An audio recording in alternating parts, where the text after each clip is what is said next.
Hai visto che cosa ti ho preparato? Sì, ho visto e... Tante scatole. Conosci unboxing più o meno come Sì, format? sì, dai. Sì, Ci lo sono un po' di conosco. oggetti. Sono curioso, quindi... Cominciamo Andiamo. subito? Dai, Dai, iniziamo così rompiamo il ghiaccio.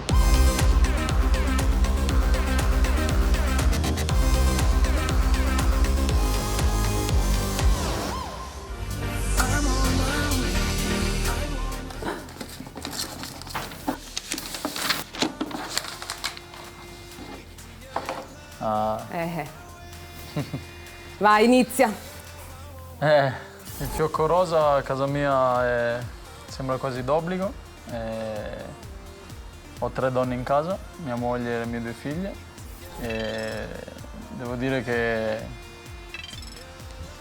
è una bella emozione, sono belle sensazioni, ma è anche una grande responsabilità, perché comunque sai che devi dar conto di quello che fai e di quello che non fai a 2 bambine piccole che devi cercare di dargli insegnamenti migliori per il futuro, per quando crescono. E devo dire che non è facile, però è una cosa bella, è un mix di emozioni, perché comunque a volte ti fanno arrabbiare, a volte ti fanno sciogliere, e quindi devi comunque tenere una linea giusta per la loro educazione. Mi parli un po' però della nuova arrivata. Intanto che hai scelto il nome? Ma devo dire che sia la prima che la seconda. La prima l'ho scelto più io, la seconda mia moglie mi ha dato 2 o 3 nomi che gli piacevano tutti, e poi ci siamo trovati su questo che piaceva a tutte e 2. E quindi com'è rispetto a Victoria? Devo dire che per ora è bravissima.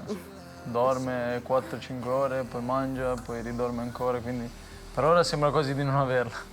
Però a parte gli scherzi mi ha fatto rivivere un po' quello che avevo vissuto con la prima, e devo dire che le emozioni, anche se sono ripetute perché la seconda volta, sono sempre uguali, è sempre una grande gioia, e forse è una delle cose più belle che mi siano capitate. Dopo lo porta mia figlia, me lo metto nella carrozzina.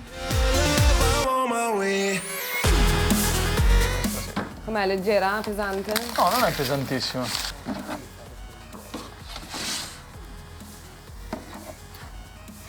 Allora, aspetta che tiro fuori. Sì.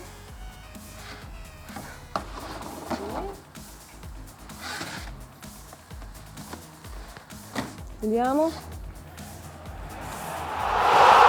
Perfetto, direi un gol in azzurro come il tuo contro la Polonia. E mi racconti le tue emozioni, sensazioni? Devo dire che è stato un gol atipico per me, perché di solito i calci d'angolo io li batto, non vado mai in mezzo. E non so perché quella volta sono andato, forse per aver visto il risultato, non lo so.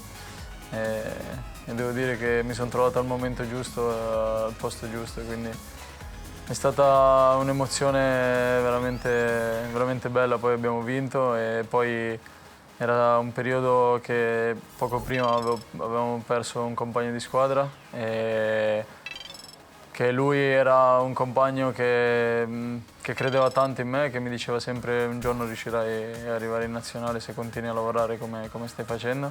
E quindi quel gol l'avevo dedicato a lui, e mi sono sentito di dedicarlo a lui, alla sua compagna, alla sua bambina che conoscevamo bene, e quindi è stato un mix di emozioni, gioia, un po' dolore, un po' perché comunque era fresca la cosa, era successa da poco e ancora avevamo dentro quella sensazione di dolore, quindi però è stato emozionante, sì.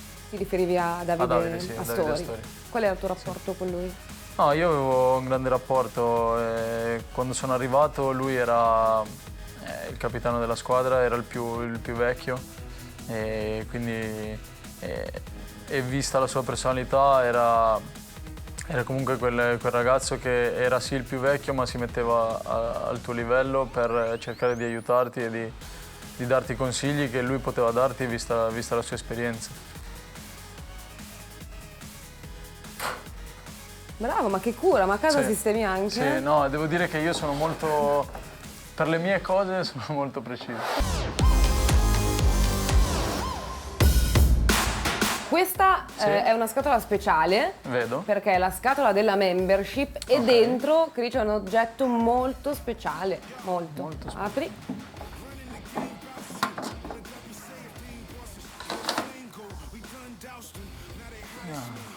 Questo non ce l'ho manco io a casa. Il gol contro il City nel 2010, la gavetta e poi il ritorno a casa, possiamo dire, no? Sì, devo dire che questa maglietta è, diciamo, la maglietta del mio inizio, ma non solo all'Inter, dell'inizio della mia carriera, perché è la maglietta che uscivo dal settore giovanile e diciamo è la mia prima maglietta in una prima squadra, al di là che sia, ora questa è dell'Inter, però è stato proprio l'inizio del mio percorso. Una maglietta ovviamente molto importante, molto pesante da portare. L'hanno indossata grandi campioni che mi hanno aiutato molto in quel periodo perché ero giovane e ovviamente non avevo la maturità che avevo adesso. Bello, mi ha fatto emozionare. A volte è difficile anche spiegare, cioè esternare un po' le emozioni. Io questa maglia, la maglia nera e blu la indossavo penso mio papà me la metteva appena sono nato, me l'ha messa addosso perché sono tifosi, tifosissimi, miei zii, miei parenti, quindi la maglia dell'Inter l'ho sempre indossata sia da tifoso che da giocatore. È normale che indossarla da giocatore quando qua nel 2011 ero un giocatore, indossarla adesso che mi sento un giocatore più maturo e più pronto per indossarla è molto bello. Poi quando vai in campo tutte le emozioni, tutto si cercano di mettere da parte perché comunque è il nostro mestiere, quindi viene prima di tutto giocare da giocatore, non da tifoso. Però avere quel qualcosa dentro da tifoso secondo me mi sta aiutando. Grazie. Grazie a voi. Grazie. Ma questa anche me la tengo. Ma la volevo tenere.